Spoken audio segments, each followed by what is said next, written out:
안녕하세요, 여러분. 오늘 제가 들려드릴 이야기는 정말 듣는 내내 화가 치밀어 오르다가도 마지막엔 속이 뚫리는 그런 사연입니다. 80세 할머니의 평생 저축 3천만 원이 단 하루 만에 사라졌습니다. 전화 한 통으로요. 경찰을 사칭한 사기꾼이 할머니께 이렇게 말했습니다. 어머니, 큰일 났습니다. 어머니 명의로 대출 사기가 진행되고 있어요. 지금 당장 돈을 안전한 계좌로 옮기지 않으면 전 재산을 잃을 수 있습니다. 할머니는 떨리는 손으로 은행에 가셨고 평생 모은 돈을 송금했습니다. 그리고 그날 저녁 진짜 경찰서에서 전화가 왔습니다. 어머님, 혹시 오늘 누군가에게 돈을 보내셨습니까? 그제야 할머니는 깨달았습니다. 자신이 사기를 당했다는 것을요. 하지만 이 이야기는 여기서 끝나지 않습니다. 할머니의 손자인 저는 절대로 이대로 포기할 수 없었습니다. 경찰도 추적이 어렵다고 했지만 저는 직접 나섰습니다. 그리고 결국 그 사기꾼을 찾아냈습니다. 어떻게 찾았냐고요? 지금부터 그 전 과정을 처음부터 끝까지 여러분께 들려드리겠습니다. 이 이야기를 듣고 계신 모든 분들, 특히 부모님과 함께 사시는 분들, 꼭 끝까지 들어주세요. 여러분의 가족도 언제든 이런 일을 당할 수 있으니까요. 자, 그럼 시작하겠습니다. 할머니는 그날도 여느 때처럼 아침 일찍 일어나셨습니다. 7시에 일어나서 먼저 마당에 물을 주시고 텃밭에 심어놓은 상추와 고추를 확인하셨죠. 80세가 되셨지만 건강하신 편이라 혼자서도 집안일을 다 하십니다. 저는 할머니와 함께 살고 있습니다. 부모님이 일찍 돌아가신 후 할머니가 저를 키우셨거든요. 그래서 대학 졸업하고 취직한 후에도 할머니 곁을 떠나지 않았습니다. 아침에 출근할 때 할머니는 현관까지 나오셔서 손을 흔들어 주셨어요. 우리 손자, 오늘도 좋은 하루 보내라. 저녁에 내가 좋아하는 김치찌개 끓여 놓을게. 할머니, 몸 조심하세요. 저녁에 뵐게요. 그게 마지막으로 평온했던 순간이었습니다. 그날 오후 2시쯤 제가 회사에서 일하고 있을 때였습니다. 할머니 댁에 전화 한 통이 걸려왔습니다. 전화를 받으신 할머니는 처음엔 의심하셨다고 합니다. 요즘 사기 전화가 많다는 뉴스를 봤거든요. 하지만 전화를 건 사람은 매우 공손하고 정중했습니다. 어르신, 안녕하십니까? 서울지방경찰청 금융범죄수사대 김민수 경위입니다. 혹시 지금 통화 가능하십니까? 남자의 목소리는 침착하고 신뢰감이 있었습니다. 할머니는 네, 무슨 일이세요? 라고 대답하셨습니다. 어르신, 큰일 났습니다. 어르신 명의로 대출 사기가 진행되고 있습니다. 지금 이 순간에도 범죄 조직이 어르신의 개인정보를 이용해서 불법 대출을 받고 있어요. 할머니는 깜짝 놀라셨습니다. 저는 대출 같은 거 받은 적 없는데요. 그렇기 때문에 문제입니다. 어르신이 모르는 사이에 어르신 명의가 도용된 겁니다. 지금 확인해 보니까 이미 5개 은행에서 총 1억 2천만 원의 대출이 실행되었습니다. 네, 1억 2천? 할머니의 목소리가 떨리기 시작했습니다. 남자는 계속해서 말했습니다. 어르신, 진정하세요. 저희가 지금 범인을 추적 중입니다. 그런데 문제는 범인들이 어르신의 계좌 정보도 알고 있다는 겁니다. 어르신 계좌에 있는 돈도 위험합니다. 그럼 어떻게 해야 하나요? 할머니는 패닉 상태였습니다. 평생 정직하게 사시면서 법 어긴 일이 한 번도 없으신 분입니다. 경찰에서 전화가 온 것만으로도 가슴이 철렁 내려앉으셨을 겁니다. 어르신, 지금 당장 어르신의 재산을 안전하게 보호해야 합니다. 저희 금융감독원과 협조해서 임시 안전 계좌를 만들었습니다. 거기로 어르신 돈을 먼저 옮겨 놓으면 범인들이 손을 댈 수 없습니다. 안전 계좌요? 네, 금융감독원에서 범죄 피해 방지를 위해 특별히 만든 계좌입니다. 거기 돈을 보관하시면 절대 안전합니다. 범인들을 잡는 대로 바로 어르신 계좌로 다시 돌려드릴 겁니다. 남자는 매우 논리적으로 설명했습니다. 할머니는 혼란스러우셨지만 경찰이라는 사람이 하는 말을 의심할 수가 없으셨습니다. 그런데 그게 정말 안전한 건가요? 어르신, 제가 지금 경찰청 전화번호로 전화드린 거 확인하셨죠? 인터넷에 서울지방경찰청이라고 검색해 보세요. 똑같은 번호일 겁니다. 할머니는 컴퓨터를 잘 못 다루시지만 휴대폰으로 간단한 검색은 하실 줄 아십니다. 전화기를 귀에 댄 채로 검색을 해보니 정말 화면에 같은 번호가 떴습니다. 발신번호 조작이라는 걸 할머니는 모르셨습니다. 어르신, 보이시죠? 저 진짜 경찰 맞습니다. 그리고 어르신, 죄송하지만 시간이 없습니다. 범인들이 지금 이 순간에도 어르신 계좌를 노리고 있어요. 빨리 조치를 취하지 않으면 평생 모은 재산이 다 날아갈 수 있습니다. 할머니는 그 말에 완전히 겁을 먹으셨습니다. 평생 한 푼, 두 푼 모은 돈입니다. 아버지가 돌아가시고 저를 키우면서도 한 번도 저축을 거르지 않으셨습니다. 우리 손자 결혼할 때 보태줘야지 하시면서요. 알겠습니다. 그럼 어떻게 하면 되나요? 지금 바로 은행에 가셔야 합니다. 가까운 은행 어디든 괜찮습니다. 가서서 전화 주시면 제가 직접 안내해 드리겠습니다. 그리고 어르신, 절대 다른 사람한테 이 사실 말씀하지 마세요. 네? 왜요? 범인 조직 내부에 정보원이 있을 수 있습니다. 자칫 정보가 새나가면 범인들이 도주할 수 있어요. 수사가 끝날 때까지는 비밀로 해주셔야 합니다.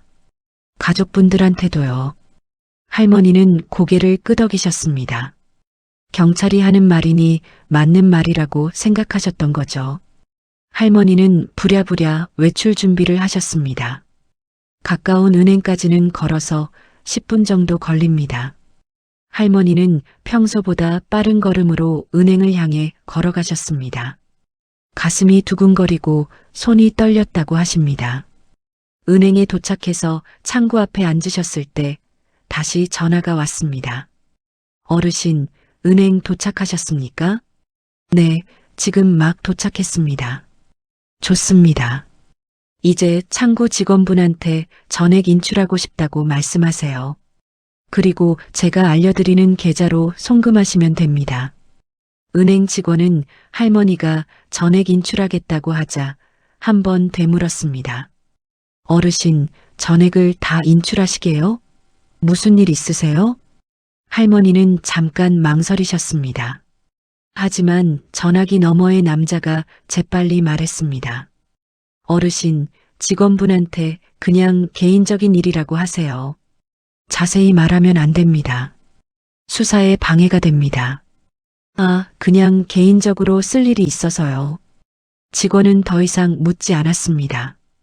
고객의 개인정보이기도 하고 어르신들이 자주 큰 돈을 인출하는 일이 종종 있거든요.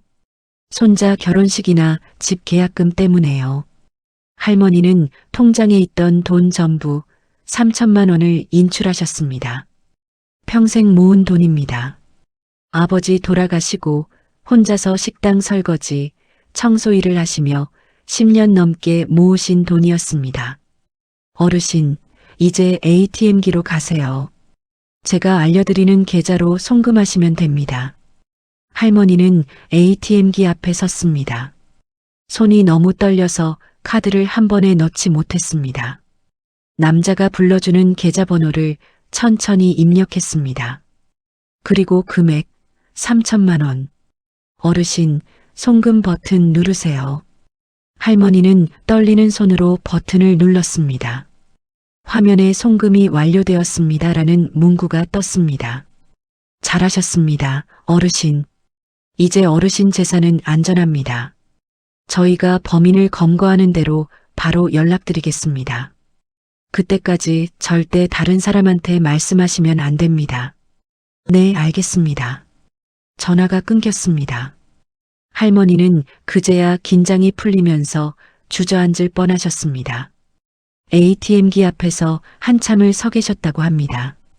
뭔가 이상했지만 경찰이 그렇게 하라고 했으니까 맞는 거라고 생각하셨던 거죠. 집으로 돌아오는 길 할머니는 계속 불안하셨습니다. 정말 저 돈이 안전한 걸까? 정말 다시 돌려받을 수 있는 걸까? 할머니는 집에 돌아오신 후에도 마음이 편치 않으셨습니다. 저녁 6시가 되어도 경찰에서 연락이 없었습니다. 7시가 되고 8시가 되어도 연락이 없었습니다. 제가 퇴근해서 집에 돌아온 건 저녁 7시 반쯤이었습니다. 현관문을 열고 들어가는데 할머니가 거실에 멍하니 앉아 계셨습니다. 평소 같으면 우리 손자 왔어? 밥 먹어라 하시면서 주방으로 가실 텐데 그날은 그러지 않으셨습니다. 할머니, 무슨 일 있으세요? 아, 아니다. 아무 일도 없어. 할머니의 목소리가 떨리고 있었습니다. 분명 뭔가 있었습니다. 할머니, 무슨 일 있으시면 말씀하세요. 제가 도와드릴게요. 정말 아무 일도 없어. 그냥 좀 피곤해서 그래. 저는 그날 더 이상 묻지 않았습니다. 할머니가 말씀하고 싶지 않으실 때는 억지로 물어봐도 소용없으니까요. 하지만 마음 한편이 불편했습니다. 그날 밤 9시쯤 우리 집 전화가 울렸습니다. 제가 받았습니다. 여보세요? 안녕하세요. 서울 서초경찰서입니다. 혹시 이 댁에 80세 되시는 어르신 계십니까? 네, 저희 할머니세요. 무슨 일이세요? 혹시 어르신께서 오늘 오후에 큰 돈을 송금하신 적 있으신가요? 제 심장이 철렁 내려앉았습니다. 송금요? 무슨 말씀이세요? 저희가 보이스피싱 수사를 하던 중에 이 댁 어르신 명의로 큰 금액이 송금된 걸 확인했습니다. 혹시 어르신께 여쭤봐 주실 수 있으세요? 저는 급히 할머니를 모셨습니다. 할머니, 경찰서에서 전화 왔는데요. 오늘 돈 송금하신 적 있으세요? 할머니의 얼굴이 하얗게 질렸습니다. 그 순간 저는 알았습니다. 할머니가 사기를 당하신 거라는 걸. 할머니는 그제야 모든 걸 말씀하셨습니다. 오후에 경찰이라는 사람에게서 전화가 왔고 안전계좌로 돈을 옮겼다고요. 3천만 원 전부를요. 저는 전화기를 들고 경찰관과 통화했습니다. 어르신께서 오늘 3천만 원을 송금하셨다고 합니다. 그렇다면 보이스피싱 피해를 당하신 겁니다. 지금 바로 경찰서로 오셔서 신고하셔야 합니다. 전화를 끊은 후 할머니와 저는 한동안 아무 말도 하지 못했습니다. 할머니는 그제야 눈물을 흘리기 시작하셨습니다. 내가 사기를 당한 거구나. 평생 모은 돈을 다 날린 거구나. 할머니, 괜찮습니다. 제가 어떻게든 찾아드릴게요. 하지만 그건 빈말이었습니다. 저도 잘 알고 있었습니다. 보이스피싱 당한 돈은 거의 찾을 수 없다는 걸요. 할머니는 그날 밤 한숨도 주무시지 못했습니다. 저도 마찬가지였습니다. 다음 날 아침 일찍 저는 할머니를 모시고 경찰서로 갔습니다. 할머니는 밤새 우시느라 눈이 퉁퉁 부으셨습니다. 제 가슴도 찢어질 것 같았습니다. 경찰서에 도착하니 금융범죄 담당 형사님이 우리를 맞아주셨습니다. 40대 정도 되어 보이는 남자 형사님이었는데 우리를 보는 눈빛이 안타까웠습니다. 어르신, 앉으세요. 제가 먼저 몇 가지 여쭤볼게요. 형사님은 할머니께 어제 있었던 일을 자세히 물어보셨습니다. 전화가 온 시간, 통화 내용, 송금한 계좌번호, 모든 것을요. 할머니는 기억나는 대로 다 말씀드렸습니다. 형사님은 컴퓨터로 뭔가를 확인하시더니 한숨을 쉬셨습니다. 어르신, 일단 피해 신고 접수는 하겠습니다. 그리고 해당 계좌에 지급 정지 요청을 하겠습니다. 하지만요? 솔직히 말씀드리면 돈을 되찾을 가능성은 매우 낮습니다. 제 심장이 또 한 번 철렁 내려앉았습니다. 왜요? 계좌번호가 있잖아요. 그 계좌 주인을 찾으면 되는 거 아닌가요? 형사님이 고개를 저으셨습니다. 그게 그렇게 간단하지 않습니다. 보이스피싱 조직들은 대포 통장을 사용합니다. 어르신께서 송금하신 계좌도 실명 계좌는 맞지만 계좌 주인은 이미 통장을 팔았거나 빌려준 사람입니다. 조직 범죄자들은 그 계좌로 돈이 들어오면 즉시 인출해서 여러 계좌로 쪼개서 보냅니다. 그럼 어떻게 막아야 하나요? 가장 중요한 건 절대로 전화로 금융 거래를 하지 말라는 겁니다. 진짜 경찰은 절대 전화로 돈을 이체하라고 하지 않습니다. 금융감독원도 마찬가지고요. 안전계좌 같은 건 존재하지 않습니다. 할머니가 고개를 떨구셨습니다. 너무 늦게 알게 된 정보였습니다. 그리고 또 하나, 이 조직들은 대부분 중국에 콜센터를 두고 있습니다. 한국에 있는 건 대포 통장 관리하는 중간 책들 뿐이에요. 실제 총책은 중국이나 동남아에 있어서 검거가 어렵습니다. 저는 한숨을 쉬었습니다. 정말 막막했습니다. 그럼 형사님, 할머니 돈은 포기해야 한다는 말씀이신가요? 형사님이 미안한 표정으로 고개를 끄덕이셨습니다. 안타깝지만 각오는 하셔야 할 것 같습니다. 물론 저희가 최선을 다해 수사는 하겠습니다만 현실적으로 회수 가능성은 거의 없다고 봐야 합니다. 어르신께서 송금하신 지 벌써 16시간이 지났습니다. 그 시간이면 이미 돈은 여러 계좌로. 형사님은 우리에게 보이스피싱 조직이 어떻게 운영되는지 더 자세히 설명해 주셨습니다. 알면 알수록 치밀하고 무서운 조직이었습니다. 보이스피싱 조직은 크게 3단계로 나뉩니다. 첫 번째는 실제 전화를 거는 콜센터 요원들입니다. 이들은 주로 중국에 있고 한국어를 유창하게 하는 조선족이나 한국인들입니다. 이들에게는 철저하게 매뉴얼이 있습니다. 어떻게 말하고 어떤 상황에서 어떻게 대응해야 하는지 다 정해져 있어요. 매뉴얼이요? 네.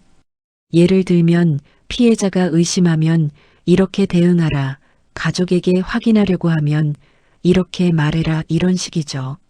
아주 치밀합니다. 그리고 두 번째 단계는 대포통장 관리조입니다. 이들은 한국에 있으면서 통장을 수거하고 입금된 돈을 즉시 인출해서 다른 계좌로 보내는 역할을 합니다. 그럼 그 사람들을 잡으면 되는 거 아닙니까? 잡긴 합니다. 하지만 이들도 대부분 말단입니다. 자기들도 위에서 시키는 대로 할 뿐이지 조직의 전모를 모릅니다. 그리고 이들을 잡아도 계속 새로운 사람들이 충원됩니다. 가난하고 일자리가 필요한 사람들을 꼬드겨서 범죄에 가담시키거든요. 그럼 세 번째는요? 세 번째가 총책입니다. 조직 전체를 운영하고 돈을 관리하는 사람들이죠. 이들은 절대 한국에 발을 들이지 않습니다. 중국이나 필리핀, 캄보디아 같은 곳에서 지시만 내립니다. 이들을 잡으려면 국제공조 수사를 해야 하는데 시간도 오래 걸리고 성공률도 낮습니다. 저는 점점 절망감이 밀려왔습니다. 이렇게 거대하고 조직적인 범죄 앞에서 개인이 할 수 있는 게 뭐가 있을까요? 형사님, 그럼 우리는 그냥 당하고만 있어야 한다는 말씀이신가요? 그래서 예방이 중요합니다.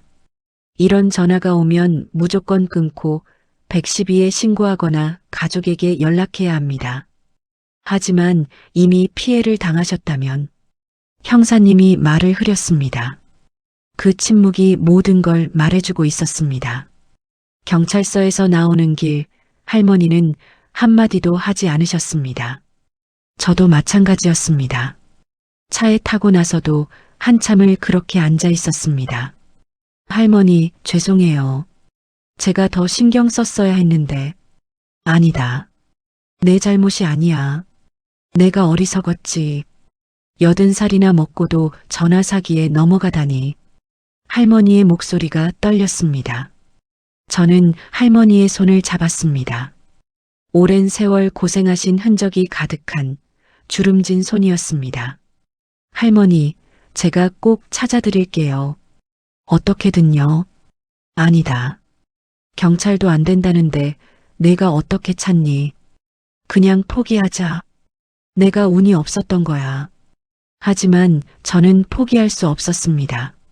그 3천만 원이 할머니께 어떤 의미인지 너무 잘 알았으니까요. 할머니는 제가 20살이 될 때까지 혼자서 저를 키우셨습니다. 식당에서 설거지 일을 하시고 아파트 청소 일을 하시면서요. 새벽 5시에 일어나서 밤 9시에 들어오시는 생활을 수십 년간 하셨습니다. 저는 어릴 때 할머니가 밤늦게 들어오시면 발을 주물러 드리곤 했습니다. 할머니, 많이 아프세요? 하고 물으면 할머니는 늘 웃으시면서 아니야, 안 아파. 우리 손자 얼굴 보면 다 나으라고 하셨습니다. 그렇게 평생을 고생하시면서 한 푼, 두 푼 모으신 돈입니다. 할머니는 늘 말씀하셨습니다. 이 돈은 내가 결혼할 때 쓰려고 모은 거야. 할머니가 해줄 수 있는 건 이것밖에 없구나. 그 돈을 단 하루 만에 전화 한 통으로 잃으셨습니다. 절대 이대로 포기할 수 없었습니다. 할머니, 저 믿어주세요. 제가 꼭 찾아드릴게요. 손자야.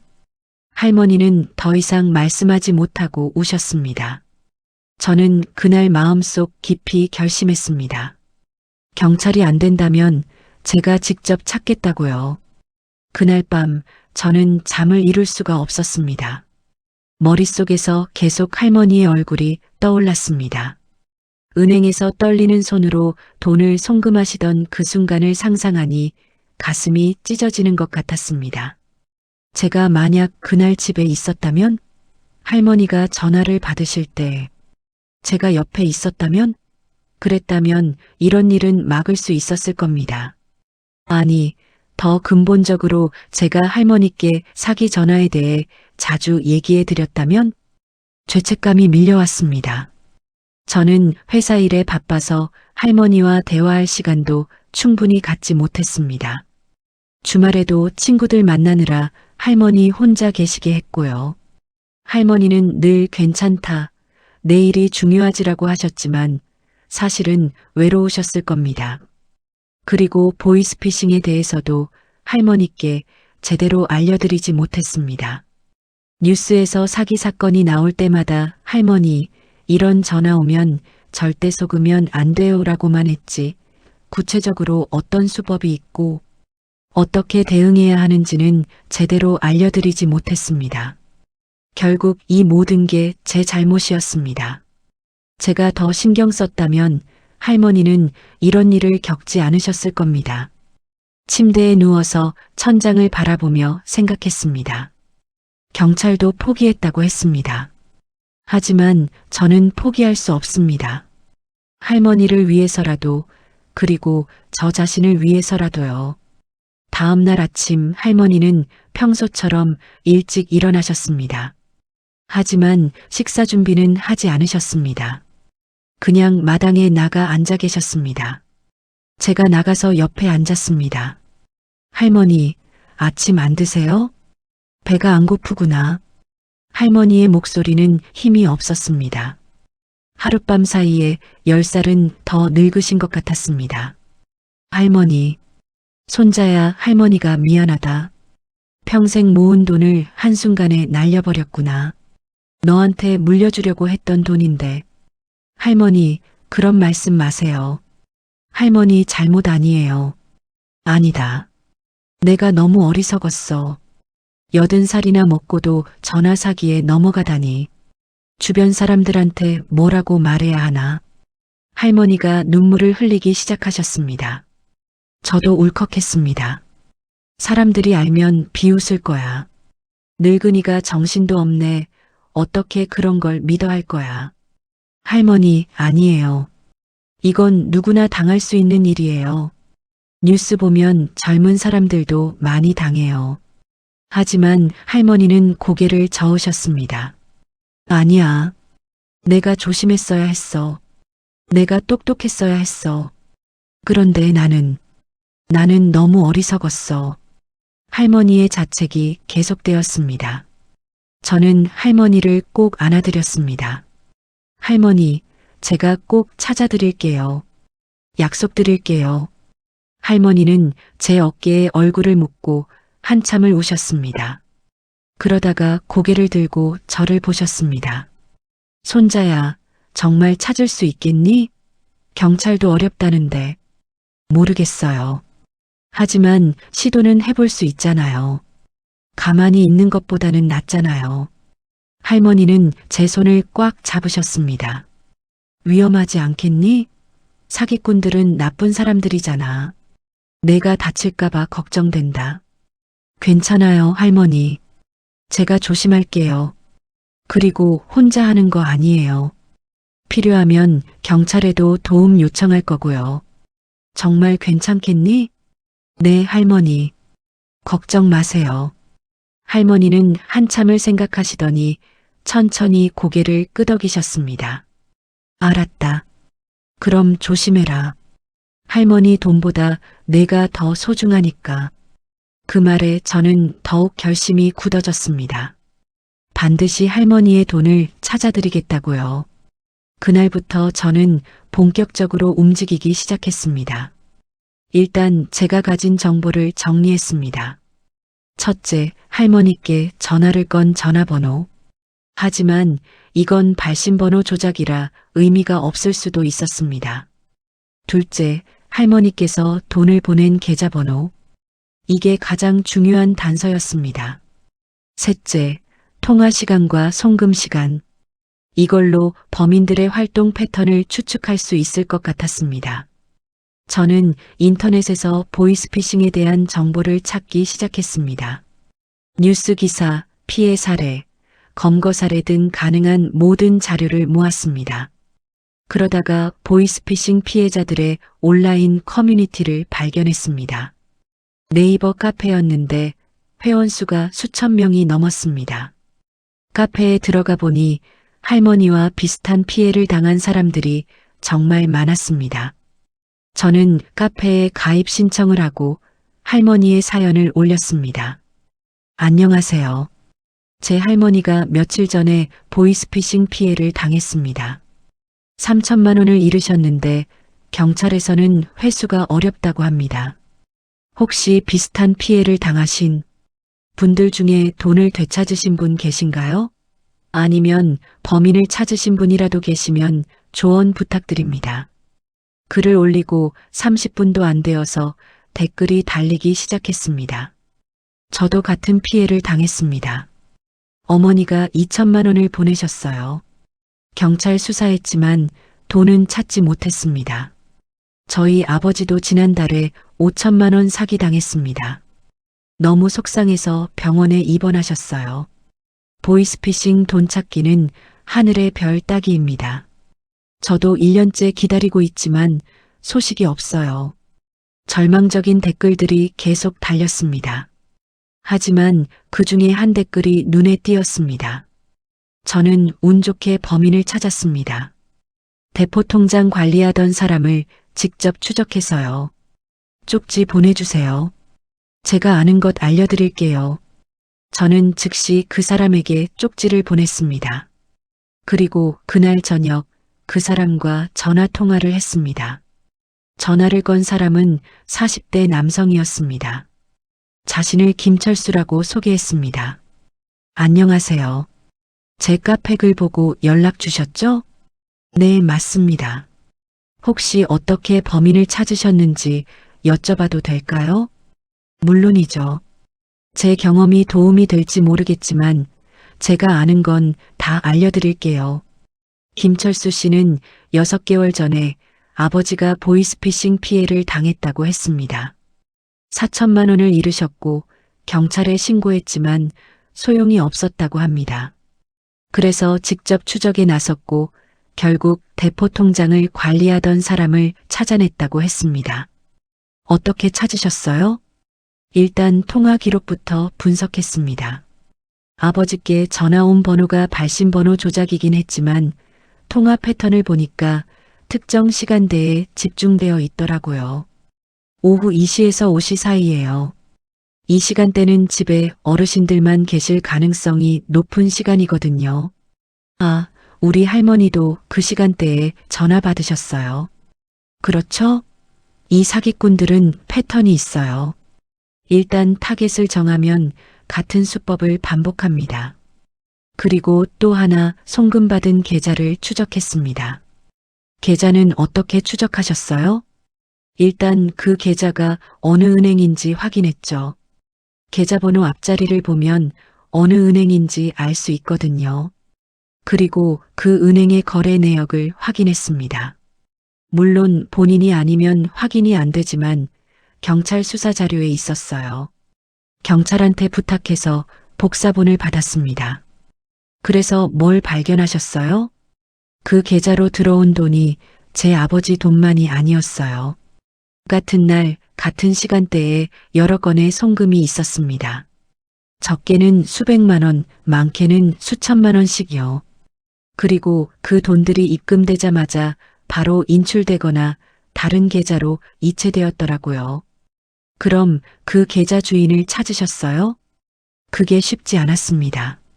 계좌 주인은 30대 남성이었는데 조사해 보니까 이 사람도 피해자였어요.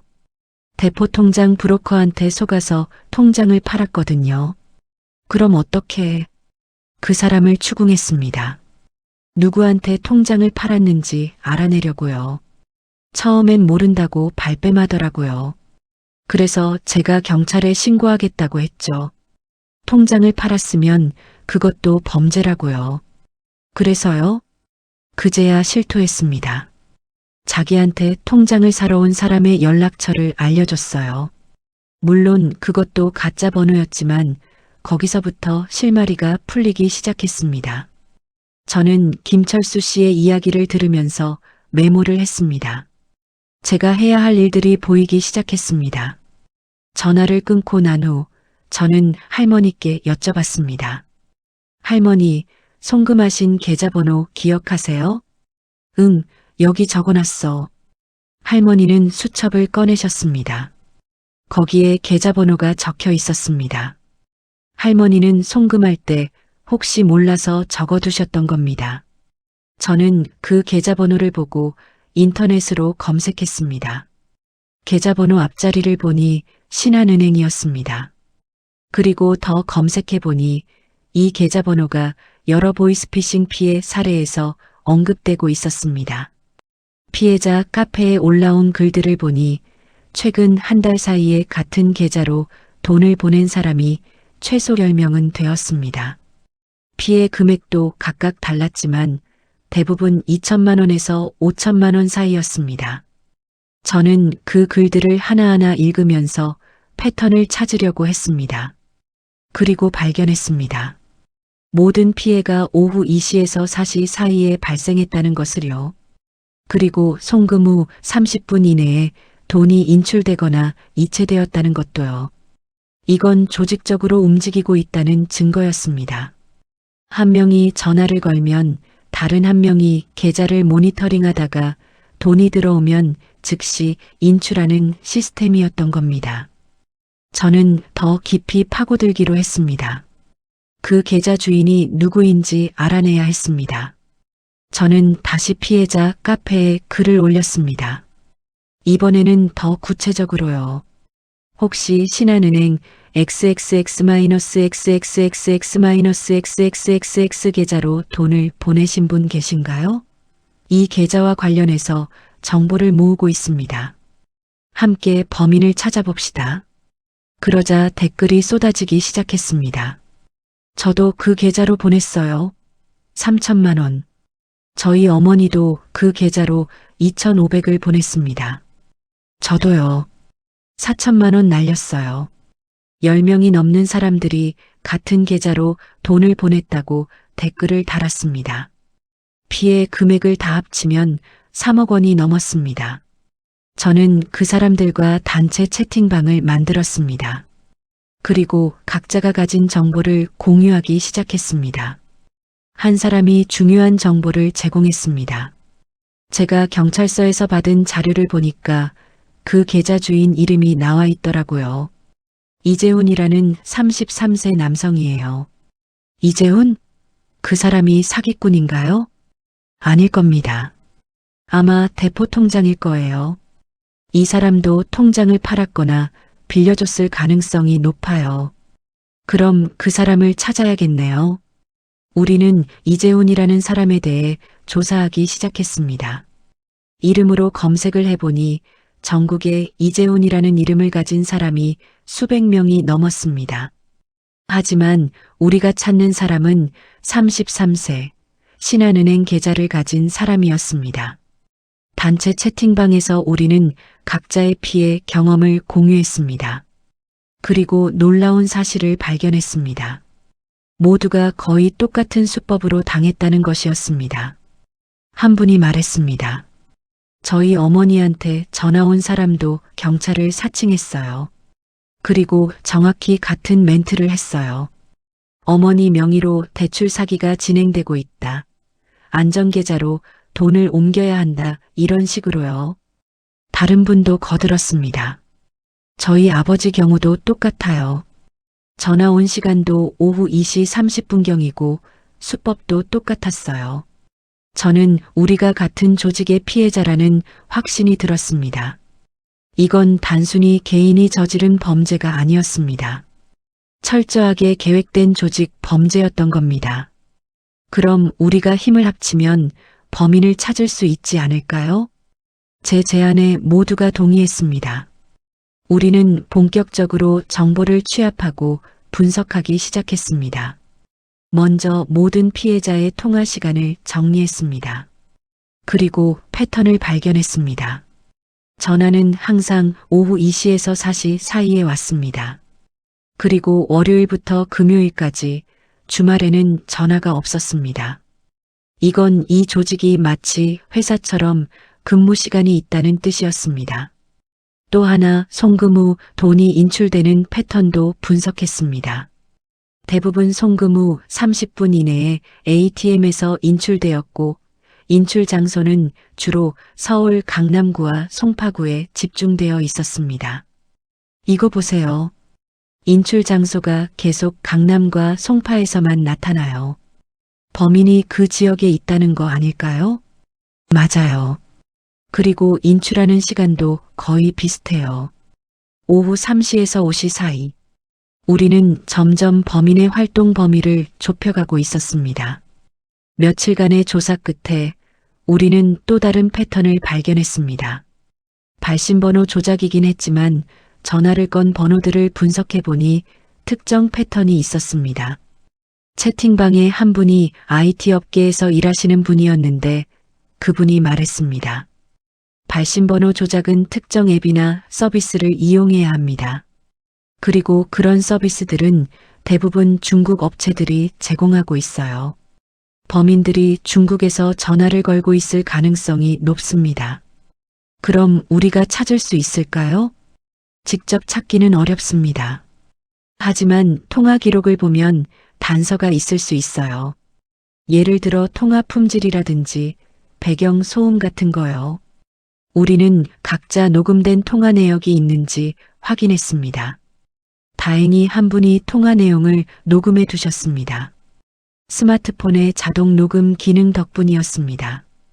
그 녹음 파일을 들어보니 배경에서 희미하게 다른 사람들의 목소리가 들렸습니다. 여러 명이 동시에 전화를 거는 콜센터 같은 환경이었던 겁니다. 이거 콜센터예요. 범인들이 콜센터를 운영하고 있어요. 맞아요. 그리고 들어보세요. 뒤에서 중국어가 들려요. 정말로 배경에서 중국어로 대화하는 소리가 희미하게 들렸습니다. 형사님이 말씀하신 대로 이 조직은 중국에 콜센터를 두고 있었던 겁니다. 다음으로 우리가 집중한 건 대포 통장이었습니다. 이재훈이라는 사람의 계좌가 어떻게 사기꾼들의 손에 들어갔는지 알아내야 했습니다. 채팅방에 한 분이 아는 사람을 통해 대포 통장 거래에 대한 정보를 얻어왔습니다. 대포 통장은 주로 온라인에서 거래됩니다. 텔레그램이나 위챗 같은 메신저를 통해서요. 급전 필요하신 분, 통장만 빌려주시면 50만 원 이런 식으로 광고를 합니다. 그럼 이재훈 씨도 그런 광고를 보고 통장을 팔았을까요? 가능성이 높습니다. 요즘 경제가 어려워서 급전이 필요한 사람들이 많거든요. 특히 20대, 30대 남성들이 주로 타겟이 됩니다. 저는 이재훈 씨를 찾아야겠다고 생각했습니다. 그래서 인터넷으로 이재훈이라는 이름을 계속 검색했습니다. SNS, 커뮤니티, 모든 곳을 뒤졌습니다. 그리고 마침내 한 명의 이재훈을 찾았습니다. 나이도 33세로 맞았고 프로필에 서울 거주라고 되어 있었습니다. 더 확인해 보니 이 사람이 최근에 구직 활동을 하고 있었습니다. 실업 상태였던 겁니다. 저는 그 사람의 페이스북에 메시지를 보냈습니다. 안녕하세요. 혹시 신한은행 계좌 가지고 계신가요? 중요한 얘기가 있어서 연락드립니다. 답장이 올까 반신반의했는데 놀랍게도 몇 시간 후에 답장이 왔습니다. 누구세요? 무슨 일이세요? 통장 관련해서 여쭤볼 게 있습니다. 혹시 통화 가능하신가요? 무슨 얘기인지 먼저 말씀해 주세요. 전화로 말씀드리는 게 좋을 것 같습니다. 혹시 통장을 다른 사람에게 빌려주신 적 있으신가요? 긴 침묵이 있었습니다. 그리고 답장이 왔습니다. 어떻게 아셨어요? 바로 그 사람이었습니다. 제 심장이 빠르게 뛰기 시작했습니다. 이재훈 씨와 통화를 하게 되었습니다. 처음에 그는 경계심이 많았지만 제가 피해자 가족이라는 걸 알고 나서는 조금씩 마음을 열었습니다. 죄송합니다. 저도 몰랐어요. 그냥 알바라고 생각했어요. 무슨 일이었는지 처음부터 말씀해 주시겠어요? 이재훈 씨는 한숨을 쉬더니 이야기를 시작했습니다. 저는 작년에 회사에서 해고당했어요. 그 후로 구직 활동을 했는데 잘 안 됐고 빚도 있고 해서 급전이 필요했어요. 그러던 중에 텔레그램에서 광고를 봤어요. 통장만 빌려주시면 하루 50만 원 이런 거요. 그래서 연락하셨어요? 네. 처음엔 의심했어요. 근데 상대방이 정식 대부업체라고 하면서 사업자 등록증도 보여줬어요. 그래서 믿었죠. 통장을 빌려주면 그걸로 대출 업무를 본다고 했어요. 그래서 통장을 줬어요? 네. 통장하고 카드, 그리고 인터넷 뱅킹 비밀번호까지 다 알려줬어요. 그 대신 3일 동안 150만 원을 받기로 했고요. 그 사람은 어떤 사람이었어요? 30대 중반쯤 되어 보이는 남자였어요. 중국 동포 같았어요. 말투가 좀 특이했거든요. 만난 장소는 강남역 근처 카페였고요. 강남. 역시 우리가 추적한 지역과 일치했습니다. 그 사람 연락처 아직 있으세요? 있긴 한데 전화번호는 지금 안 되더라고요. 돈 받고 나서 며칠 후에 경찰서에서 연락이 왔어요. 제 통장이 보이스피싱에 사용됐다고요. 그제야 제가 속은 걸 알았죠. 지금 경찰 조사받고 계세요? 네. 근데 제가 아는 건 별로 없어요. 그 남자 이름도 가짜였을 거고 연락처도 지금은 안 되고요. 혹시 그 사람 사진이나 특징 같은 거 기억나세요? 키가 175cm 정도 되고 마른 체형이었어요. 머리는 짧은 스포츠 머리였고 눈이 좀 작았어요. 그리고 왼쪽 손목에 용 문신이 있었어요. 그게 기억에 남더라고요. 용 문신. 중요한 특징이었습니다. 저는 이 정보를 메모했습니다. 그리고 또 하나 그 사람이 만나자고 할 때 특정 장소를 지정했어요. 강남역 3번 출구 앞 스타벅스였어요. 아마 다른 사람들도 거기서 만났을 가능성이 있어요. 이건 큰 단서였습니다.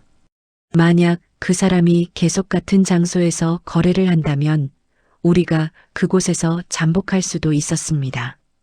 이재훈 씨와의 통화를 마치고 저는 채팅방에 정보를 공유했습니다. 모두가 놀라워했습니다. 대박이네요. 범인의 특징까지 알아냈어요. 그런데 이 정보를 가지고 뭘 할 수 있을까요? 저는 생각해 봤습니다. 경찰에 제보하는 것도 방법이었습니다. 하지만 경찰도 이미 수사 중이라고 했고 큰 진전이 없다고 했습니다. 우리가 직접 움직여야 했습니다. 강남역 스타벅스에서 잠복하면 어떨까요? 그 사람이 다시 나타날 수도 있잖아요. 한 분이 말했습니다. 좋은 생각이에요. 하지만 우리가 그 사람을 알아볼 수 있을까요? 이재훈 씨 설명만으로는 부족할 것 같은데 CCTV는 어떨까요? 강남역에 CCTV가 많잖아요. 그건 경찰이 아니면 열람할 수 없어요. 우리는 고민에 빠졌습니다. 단서는 있는데 어떻게 활용할지 막막했습니다. 그때 채팅방에 한 분이 중요한 제안을 했습니다. 제가 아는 사람이 사설탐정이에요. 한번 의뢰해 볼까요? 물론 비용이 들겠지만 우리가 조금씩 모으면 되잖아요. 사설탐정이요? 네. 이런 일을 전문적으로 하는 사람들이에요. 잠복조사도 하고 미행도 하고요. 우리보다는 전문적으로 할 수 있을 거예요. 우리는 의논 끝에 사설탐정에게 의뢰하기로 했습니다. 비용은 우리가 나눠서 부담하기로 했고요. 며칠 후 우리는 사설탐정 사무소를 찾아갔습니다. 50대 남성인 탐정님은 우리 이야기를 듣더니 고개를 끄덕였습니다. 보이스피싱 사건이군요. 요즘 정말 많아요. 제가 지난 6개월간만 해도 비슷한 의뢰를 5건이나 받았어요. 그럼 범인을 찾으실 수 있나요? 보장은 못하지만 시도는 해볼 수 있습니다. 이재훈 씨가 말한 그 남자, 대포통장 브로커죠. 그 사람을 찾으면 조직의 다른 사람들도 찾을 수 있을 겁니다. 탐정님은 우리에게 2주의 시간을 달라고 했습니다. 그 기간 동안 강남역 일대를 조사하고 혹시 그 브로커가 다시 나타나는지 확인하겠다고 했습니다. 우리는 기다릴 수밖에 없었습니다. 하지만 희망이 생겼습니다. 처음으로 범인을 잡을 수 있을 것 같다는 생각이 들었습니다. 2주가 지났습니다. 탐정님에게서 연락이 왔습니다. 좋은 소식이 있습니다. 그 남자를 발견했어요. 정말요? 어디서요? 이재훈 씨 말대로 강남역 스타벅스 근처였어요. 일주일 전에 또 다른 사람을 만나더라고요. 몰래 사진도 찍었습니다. 탐정님이 보내준 사진을 보니 정말로 왼쪽 손목에 용 문신이 있는 남자였습니다. 마른 체형의 짧은 머리, 이재훈 씨의 설명과 정확히 일치했습니다. 이 사람 미행했어요? 네. 집까지 따라갔습니다. 구로구에 있는 오피스텔에 살고 있더라고요. 그리고 또 하나, 이 사람이 매주 화요일과 목요일에 강남역에서 사람을 만나는 것 같아요. 패턴이 있어요. 그럼 다음 화요일에 또 나타나겠네요? 그럴 가능성이 높습니다. 저는 한 가지 계획을 떠올렸습니다. 위험하지만 효과적일 수 있는 방법이었습니다. 제가 직접 그 사람을 만나면 어떨까요? 뭐라고요? 통장을 팔려는 사람인 척하는 거예요. 그 사람과 접촉해서 더 많은 정보를 얻어낼 수 있을 것 같아요. 탐정님이 심각한 표정을 지었습니다. 위험합니다. 이 사람들은 범죄 조직이에요. 자칫하면 다칠 수도 있어요. 알아요. 하지만 다른 방법이 없잖아요. 경찰에 신고해도 증거가 부족하면 체포하지 못할 거예요. 직접 증거를 확보해야 해요. 채팅방의 다른 분들도 걱정했습니다. 너무 위험해요. 혼자 하시면 안 됩니다. 걱정 마세요. 탐정님이 근처에서 대기하고 계실 거예요. 그리고 통화 내용은 전부 녹음할 거고요. 만약 위험한 상황이 되면 바로 경찰에 신고하겠습니다. 결국 모두가 제 계획에 동의했습니다. 다만 안전을 위해 몇 가지 대책을 마련했습니다. 첫째, 만남은 사람이 많은 공공장소에서만 할 것. 둘째, 탐정님이 항상 근처에서 대기할 것. 셋째, 핸드폰으로 실시간 녹음하고 친구에게 위치를 공유할 것. 넷째, 절대로 돈을 먼저 주거나 통장을 넘기지 말 것. 다음 날 저는 텔레그램에서 대포통장 거래 관련 채널을 찾았습니다. 생각보다 많았습니다. 급전대출, 통장알바, 일수대출 같은 이름의 채널들이 수십 개나 있었습니다. 저는 그 중 하나에 가입했습니다. 그리고 관리자에게 메시지를 보냈습니다. 통장 빌려주면 얼마 받나요? 몇 분 후 답장이 왔습니다. 3일에 100만 원입니다. 관심 있으세요? 네. 근데 안전한가요? 불법 아닌가요? 걱정 마세요. 저희는 정식 대부업체입니다. 통장은 대출 업무용으로만 사용하고 3일 후에 돌려드립니다. 똑같은 수법이었습니다. 이재훈 씨에게 했던 것과 같은 말이었습니다. 어디서 만날 수 있나요? 강남역 3번 출구에서 만납시다. 내일 오후 2시 어떠세요? 역시 강남역이었습니다. 저는 손이 떨렸지만 침착하게 답장을 보냈습니다. 좋아요. 내일 2시에 봐요. 네. 그런데 신분증이랑 통장, 카드 다 가져오세요. 그리고 인터넷 뱅킹 비밀번호도 알려주셔야 해요. 알겠습니다. 약속을 잡았습니다. 이제 내일 그 사람을 직접 만나게 됩니다. 가슴이 두근거렸습니다. 무섭기도 했지만 동시에 드디어 할머니의 원수를 갚을 수 있을 것 같다는 생각에 흥분되기도 했습니다. 저는 할머니께 말씀드리지 않았습니다. 걱정하실까 봐요. 대신 탐정님과 계획을 세밀하게 짰습니다. 다음 날 오후 1시 30분, 저는 강남역에 도착했습니다. 탐정님은 이미 스타벅스 안에서 대기하고 계셨습니다. 저희는 눈인사만 나누고 서로 모르는 척 했습니다. 저는 3번 출구 앞에서 기다렸습니다. 핸드폰은 주머니에 넣고 녹음을 시작했습니다. 그리고 친구에게 실시간 위치를 공유했습니다. 이시정각 한 남자가 다가왔습니다. 사진에서 본 그 남자였습니다. 용 문신이 선명하게 보였습니다. 안녕하세요. 텔레그램에서 연락하신 분이죠? 아, 네. 안녕하세요. 남자는 웃으면서 악수를 청했습니다. 저는 손을 잡았습니다. 손에 땀이 흥건했습니다. 스타벅스에서 얘기할까요? 네, 좋아요. 우리는 스타벅스로 들어갔습니다. 탐정님이 계신 곳에서 멀리 떨어진 자리에 앉았습니다. 하지만 탐정님의 시야 안에 있었습니다.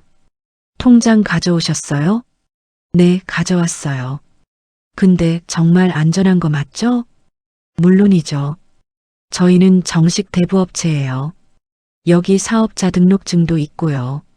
남자가 핸드폰으로 사업자 등록증 사진을 보여줬습니다. 하지만 저는 이게 가짜라는 걸 알고 있었습니다. 근데 궁금한 게 있는데요. 이 통장으로 뭘 하는 건가요? 대출 업무요. 고객들이 대출을 받으면 이 통장으로 입금했다가 다시 고객한테 보내는 거예요. 중간 과정이라고 보시면 돼요. 거짓말이었습니다. 실제로는 보이스피싱으로 받은 돈을 세탁하는 용도였습니다. 아, 그렇군요. 그럼 저한테는 위험한 게 없는 거죠? 전혀요. 걱정 마세요. 저는 속으로 화가 치밀었지만 얼굴에는 내색하지 않았습니다. 그런데요, 사실 제 친구도 이런 거 하고 싶어 하는데요. 소개해도 될까요? 물론이죠. 사람 많이 필요해요. 친구분한테 제 연락처 알려주세요. 감사합니다. 그리고 또 궁금한 게 있는데 혹시 이거 말고 다른 일도 있나요? 더 많이 벌 수 있는 거요? 남자의 표정이 잠깐 변했습니다. 뭔가 경계하는 것 같았습니다. 무슨 말씀이세요? 아니, 그냥 통장 빌려주는 것보다 더 많이 벌 수 있는 일이 있나 해서요. 지금 이것도 좋은 조건인데요. 이거부터 하시죠. 남자는 더 이상 얘기하지 않으려는 것 같았습니다. 저는 더 깊이 파고들면 의심받을 것 같아서 주제를 바꿨습니다. 알겠습니다. 그럼 통장 드릴까요? 네, 주세요. 그리고 비밀번호도 알려주시고요. 저는 가방에서 미리 준비해 온 통장을 꺼냈습니다. 물론 진짜 제 통장이 아니라 비어있는 가짜 통장이었습니다. 은행에서 통장만 발급받아 온 거였습니다. 여기 있어요. 남자가 통장을 받아서 확인했습니다. 그리고 뭔가 이상하다는 표정을 지었습니다. 이거 잔액이 없네요? 네, 새로 만든 통장이에요. 괜찮나요? 보통은 거래 내역이 있는 통장이 좋긴 한데, 괜찮습니다. 남자는 통장을 가방에 넣었습니다. 그리고 봉투를 하나 꺼내서 저에게 건넸습니다. 여기 30만 원 있어요. 일단 계약금이고 3일 후에 나머지 70만 원 드릴게요. 네, 감사합니다. 저는 돈을 받았습니다. 이제 증거를 확보했습니다. 이 남자와의 거래 녹음, 받은 돈, 모두가 증거였습니다. 그럼 3일 후에 다시 연락드릴게요. 네, 알겠습니다. 남자가 일어서서 나갔습니다. 저는 잠시 후에 일어나서 밖으로 나왔습니다. 탐정님이 뒤따라 나오셨습니다. 잘하셨어요. 녹음 다 됐죠? 네, 다 됐어요. 이제 경찰에 신고할 차례네요. 스타벅스를 나와서 우리는 근처 조용한 카페로 자리를 옮겼습니다. 저는 핸드폰의 녹음 파일을 확인했습니다. 다행히 대화 내용이 선명하게 녹음되어 있었습니다. 이거면 충분해요?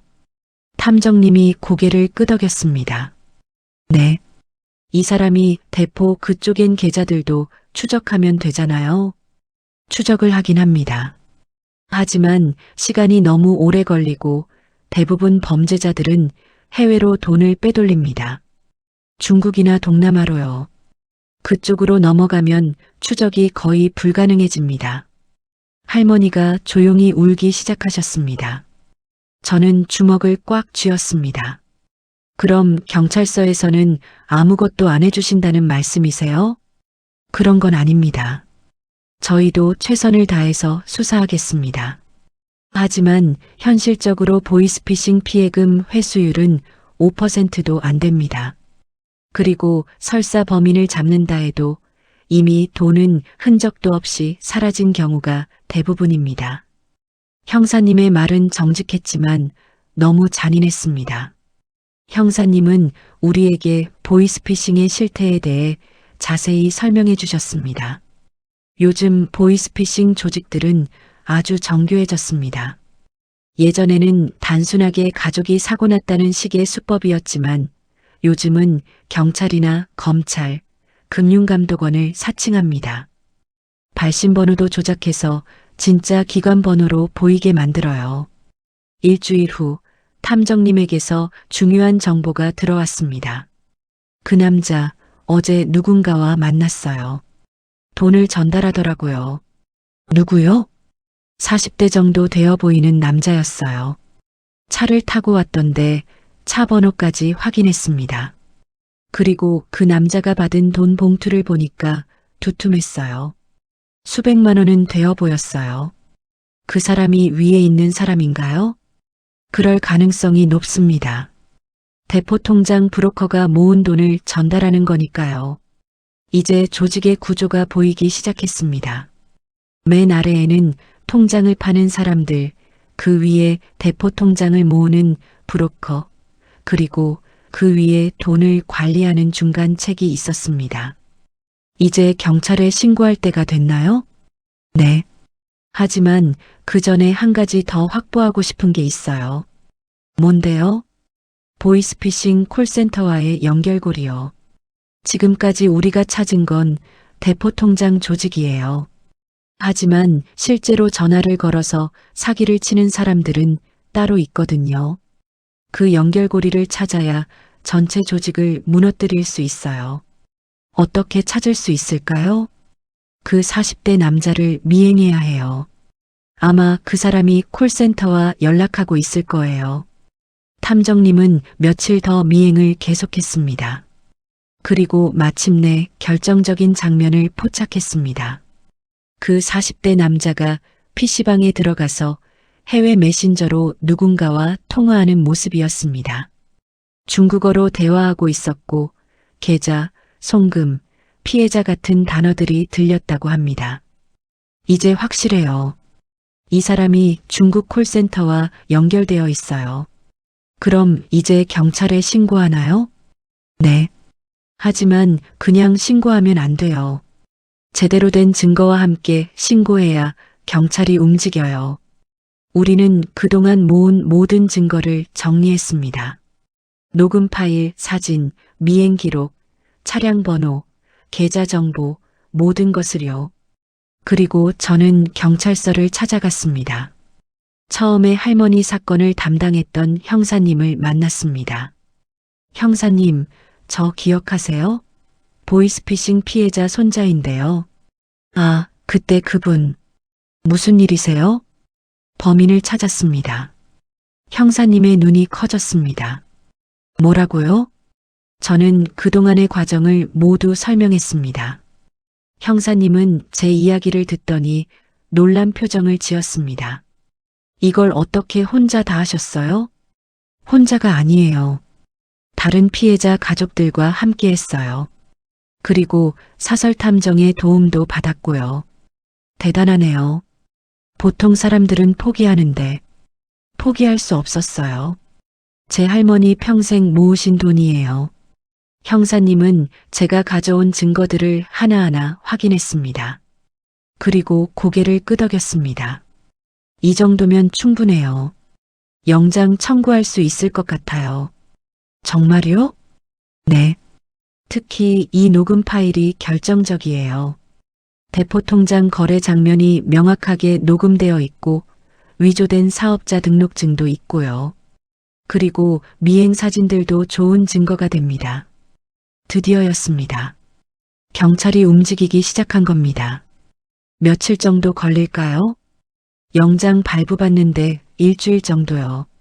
그 사이에 저희가 추가 증거를 좀 더 모으겠습니다. 그리고 체포작전은 신중하게 진행해야 해요. 이 사람들이 눈치채면 도주할 수 있으니까요. 형사님은 한 가지 제안을 했습니다.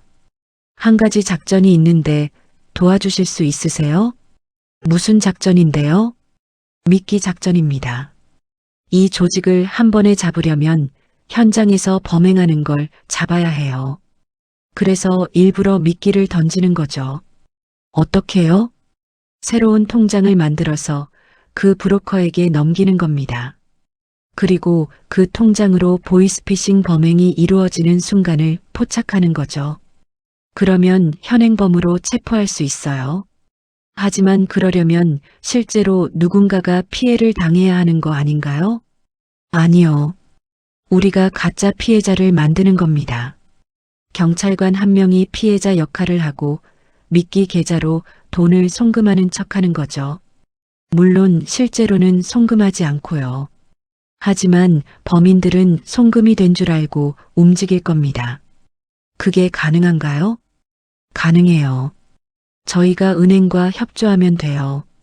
그리고 이 방법으로 여러 건의 보이스피싱 조직을 검거한 적이 있어요. 저는 형사님의 계획에 동의했습니다. 그리고 다시 한번 그 브로커와 접촉하기로 했습니다. 며칠 후 저는 다시 텔레그램으로 그 브로커에게 연락했습니다. 저번에 통장 드렸던 사람인데요. 친구도 통장 빌려주고 싶대요. 아, 네. 좋아요. 친구분도 만날 수 있나요? 네. 언제 만날까요? 이번 주 목요일 어떠세요? 같은 장소에서요. 좋아요. 그때 봐요. 약속을 잡았습니다. 이번에는 경찰관 한 명이 제 친구 역할을 하기로 했습니다. 그리고 주변의 형사님들이 잠복해서 대기하기로 했습니다. 목요일이 다가왔습니다. 저는 형사님과 함께 작전 회의를 했습니다. 일단 만남은 계획대로 진행합니다. 당신과 김경희가 만나서 통장을 건네주세요. 우리는 주변에서 대기하고 있다가 브로커가 통장을 받으면 바로 체포하겠습니다. 알겠습니다. 근데 혹시 위험하지 않을까요? 걱정 마세요. 우리가 다 준비하고 있어요. 만약 상황이 이상해지면 즉시 개입하겠습니다. 김경희는 30대 여성이었습니다. 평범한 회사원처럼 보이도록 복장을 갖췄습니다. 제가 통장을 빌려주러 온 친구 역할을 하면 되는 거죠? 네. 최대한 자연스럽게 행동해 주세요. 그리고 통장을 건네줄 때 이 말을 해주세요. 이거 안전한 거 맞죠? 이게 시그널이에요. 이 말을 하면 우리가 바로 들어갑니다. 알겠습니다. 목요일 오후 2시 우리는 강남역에 도착했습니다. 주변에는 사복 형사들이 곳곳에 배치되어 있었습니다. 카페 안에도 거리에도 모두 일반 시민처럼 보였지만 경찰이었습니다. 저와 김경희는 약속 장소인 3번 출구 앞에서 기다렸습니다. 그리고 이 시정각 그 브로커가 나타났습니다. 안녕하세요. 오랜만이네요. 네, 안녕하세요. 이쪽이 제 친구예요. 안녕하세요. 김경희가 자연스럽게 인사했습니다. 브로커는 우리를 보더니 스타벅스로 가자고 했습니다. 안에서 얘기할까요? 네, 좋아요. 우리는 스타벅스로 들어갔습니다. 형사님들도 하나둘씩 따라 들어왔습니다. 자리에 앉자마자 브로커가 김경희에게 물었습니다. 통장 가져오셨어요? 네, 여기 있어요. 김경희가 가방에서 통장을 꺼냈습니다. 물론 미끼 통장이었습니다. 경찰이 특별히 준비한 거였죠. 브로커가 통장을 받아서 확인했습니다. 좋네요. 이거면 충분해요. 여기 계약금 30만 원이고요. 브로커가 봉투를 건넸습니다. 김경희가 받으면서 말했습니다. 그런데 이거 안전한 거 맞죠? 신호였습니다. 그 순간 주변에 있던 형사들이 일제히 움직였습니다. 경찰이다. 움직이지 마. 브로커는 깜짝 놀라서 일어서려고 했지만 이미 늦었습니다. 형사 2명이 재빠르게 다가와서 브로커의 팔을 붙잡았습니다. 뭐야? 이게 무슨... 당신을 사기방조 혐의로 체포합니다. 묵비권을 행사할 수 있습니다. 브로커는 당황한 표정으로 주변을 둘러봤습니다. 카페 안에 있던 손님들도 모두 경찰이었던 겁니다. 잠깐만요. 오해예요. 저는 그냥 경찰서 가서 얘기합시다. 형사님들이 브로커를 연행했습니다. 저는 그 장면을 지켜보면서 가슴이 벅차올랐습니다. 드디어 한 명을 잡았습니다. 하지만 이건 시작일 뿐이었습니다. 진짜 목표는 조직의 윗선이었으니까요. 브로커가 체포된 후 경찰은 즉시 조사를 시작했습니다. 처음에 브로커는 아무것도 말하지 않으려고 했습니다. 하지만 형사님이 우리가 모은 증거들을 하나씩 보여주자 점점 입을 열기 시작했습니다. 당신이 수거한 대포 통장이 보이스피싱에 사용됐어요. 그리고 그로 인한 피해자가 수십 명이에요. 피해액만 해도 수억 원입니다. 당신도 공범이에요. 저는 몰랐어요. 진짜로요. 그냥 통장만 모으는 일이라고 들었어요. 누구한테 들었어요? 누가 당신을 시켰어요? 브로커는 한참을 망설이다가 입을 열었습니다. 형님한테 들었어요. 김형님이라고. 김형님? 이름이 뭐예요? 김태성이요. 40대고 이 일을 총괄하고 있어요. 바로 탐정님이 미행했던 그 사람이었습니다. 우리가 이미 알고 있던 정보였지만 브로커의 입에서 직접 확인한 것이 중요했습니다. 그 사람 어디 있어요? 구로구에 사무실이 있어요. 거기서 만나요. 그 사무실 주소 알려줘요.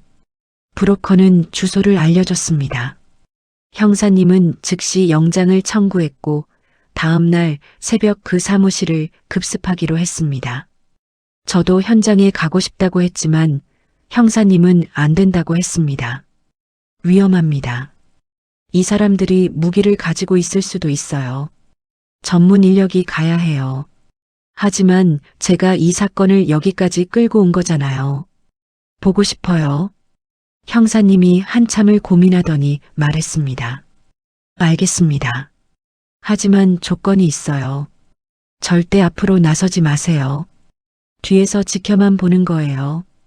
약속할 수 있어요? 다음 날 새벽 5시 경찰 작전이 시작되었습니다. 형사님들은 방탄복을 입고 무전기를 들었습니다. 저는 민간인이라서 따로 차에 대기하고 있었습니다. 전팀 준비됐나? 1팀 준비 완료. 2팀 준비 완료. 좋아. 작전 개시한다. 형사님들이 사무실 건물로 들어갔습니다. 저는 차 안에서 숨을 죽이고 지켜봤습니다. 몇 분 후 무전에서 소리가 들렸습니다. 건물 3층 확보. 용의자 1명 체포. 추가 용의자 있나? 없습니다. 1명뿐입니다. 김태성이 체포되었습니다. 형사님들이 그를 끌고 나왔습니다. 40대 중반으로 보이는 남자였습니다. 얼굴에 상처가 있고 눈빛이 날카로웠습니다. 그를 경찰차에 태우는 순간 저와 눈이 마주쳤습니다. 그는 저를 보더니 비웃는 표정을 지었습니다. 마치 나 잡았다고 끝이 아니야라고 말하는 것 같았습니다. 저는 주먹을 꽉 쥐었습니다. 아직 끝이 아니었습니다. 이 사람도 중간 책일 뿐이었으니까요. 경찰서에서 김태성에 대한 조사가 시작되었습니다. 저는 따로 조사실 밖에서 기다렸습니다. 형사님이 가끔 나와서 진행 상황을 알려줬습니다. 이 사람 입이 무거워요. 쉽게 자백하지 않네요. 왜요? 아마 위에서 압력이 있는 것 같아요. 만약 자백하면 자기한테 해코지할 거라고 생각하는 것 같습니다. 그럼 어떻게 하나요? 증거로 압박해야죠. 다행히 우리한테 증거가 많으니까요. 형사님은 다시 조사실로 들어갔습니다. 저는 창문 너머로 조사실을 볼 수 있었습니다. 형사님이 김태성에게 서류를 보여줬습니다. 대포통장 거래 내역, 송금 기록, 모든 증거들이었습니다. 이거 다 당신 것이에요. 당신이 관리한 계좌로 수억 원이 들어왔다 나갔다 했어요. 부인할 수 없어요. 김태성은 묵묵부답이었습니다. 그리고 이거 보세요. 피해자 명단이에요. 80세 할머니, 75세 할아버지, 68세 은퇴교사. 당신이 이 사람들한테 한 짓이 뭔지 알아요? 김태성이 처음으로 표정을 찌푸렸습니다. 저는 그냥 시키는 일만 했어요. 전화로 사기친 건 제가 아니에요. 하지만 당신이 없었으면 범죄가 불가능했어요. 당신은 공범이에요. 아니, 어쩌면 전화건 사람보다 더 중요한 역할을 한 거예요. 김태성이 고개를 숙였습니다. 위에 사람이 누구예요? 총책이 누구냐고요? 모릅니다. 거짓말 마세요. 당신이 돈을 누구한테 전달했는지 우리 다 알아요. 정말 모릅니다. 저는 그냥 지시받은 대로 했을 뿐이에요. 누가 총책인지, 조직이 어떻게 돌아가는지 저도 잘 몰라요. 형사님이 한숨을 쉬었습니다. 이 사람도 말단은 아니지만 조직의 전모를 아는 건 아니었던 겁니다. 저는 더 이상 참을 수가 없었습니다. 조사실 문을 열고 들어갔습니다. 잠깐만요. 형사님이 놀라서 저를 말렸습니다. 여기 민간인은 들어올 수 없어요. 죄송합니다. 하지만 이 사람한테 꼭 하고 싶은 말이 있어요. 저는 김태성을 똑바로 쳐다봤습니다. 당신이 우리 할머니 돈을 가져갔죠? 3천만 원. 할머니가 평생 모으신 돈이에요. 김태성이 저를 쳐다봤습니다. 하지만 아무 말도 하지 않았습니다. 할머니는 80세예요. 아버지가 일찍 돌아가셔서 혼자서 저를 키우셨어요. 식당에서 설거지하고 청소 일하시면서 하루도 빠짐없이 돈을 모으셨어요. 제가 결혼할 때 주려고요. 제 목소리가 떨렸습니다. 그 돈을 당신들이 하루 만에 가져갔어요. 전화 한 통으로요. 할머니가 얼마나 울으셨는지 알아요? 밤새 주무시지도 못하고 자책하시면서 우셨어요. 김태성의 표정이 조금 변했습니다. 당신도 부모님 있잖아요. 당신 부모님이 이런 일 당하면 어떨 것 같아요? 기분이 어떨 것 같아요?